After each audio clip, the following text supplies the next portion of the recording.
Sunnah of companions. And this authority was given to a small group, that was the cabinet consisting of 6 ministers. It was Shura Khas also. So there the case was discussed and vote was divided. Equal division took place. 3 votes went in favor of Sayyidina Ali and 3 votes went in favor of Sayyidina Usman. Then this cabinet consisting of 6 people, since there was equal division of votes, they referred this case of appointment of new head of the state to the Parliament of Medina, as reported by Imam Ibn Sa'd fi Tabaqat. So the case was referred to the Parliament Medina, and Parliament of Medina at that time consisted of 50 members. There was a parliament, Majlis Shura. It was known as Shura Am, and that was Shura Khas. So Parliament again had voting on their 2 names. Again there were equal division of votes. 25 people, the members of Parliament, voted for Sayyidina Ali, and 25 of them voted for Sayyidina Usman. So it was not decided in Parliament. Then the Parliament of Medina appointed Sayyidina Abdul Rahman bin Auf as Chief Election Commissioner. And Parliament asked him to hold general elections. And these elections were in the form of referendum, istiswabul am. So he held this general election or istiswab of the people for 3 days. For 3 days. And he got the vote. At that time there was not method of secret ballot papers and vote. Asking the people and getting their opinion was the vote. So he received the opinion of each and every adult individual. Women gave the vote and men gave the vote. I normally used to say that even in American Parliament in 1921 the Bill of Rights was passed, and only through this Bill of Rights in 1921 the ladies got the legal right of voting. In 1921 up to 1920 in America even women had no right of vote. And we talk of Canada. Up to 1934 a woman was not recognized as a legal person, meaning thereby she couldn't enjoy the legal rights up till 1934. And at that year the legal rights were conferred on ladies. This is the position of the Western world.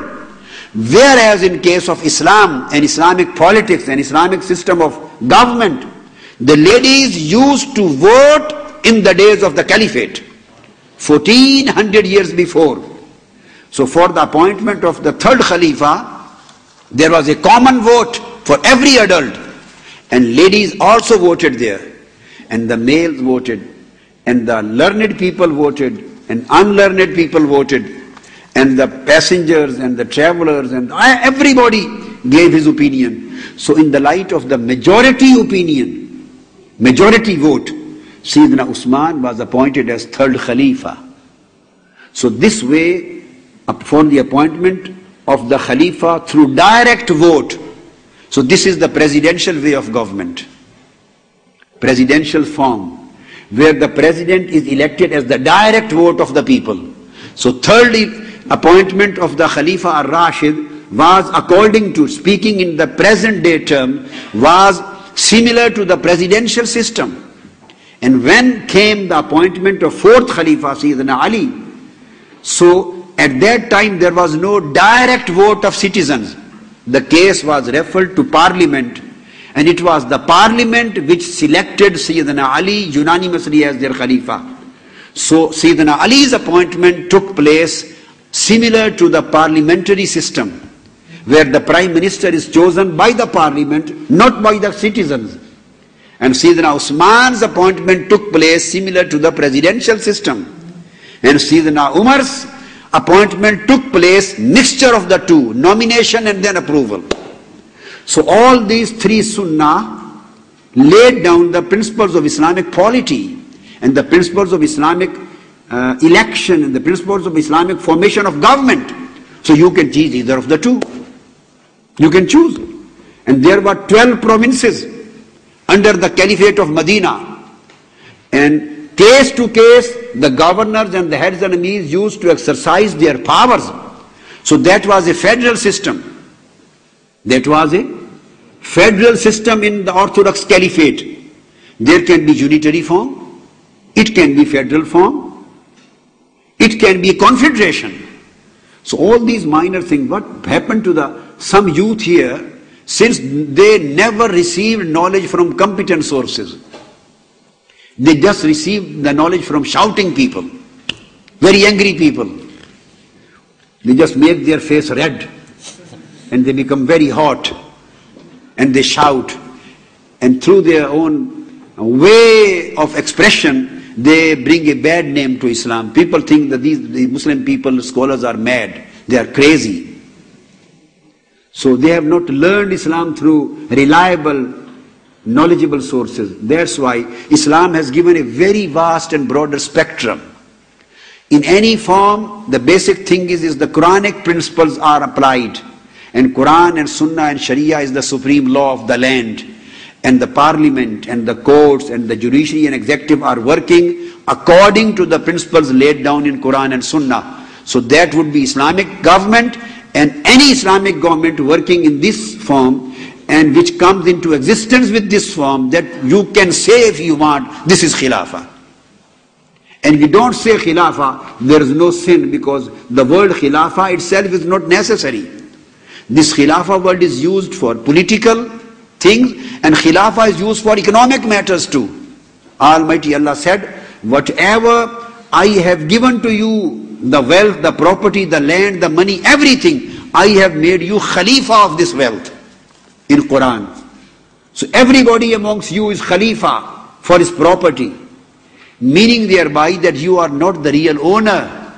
Owner is Lord, Allah, and you are using these properties and getting benefits from your wealth just as a Khalifa. And Khalifa means a trustee.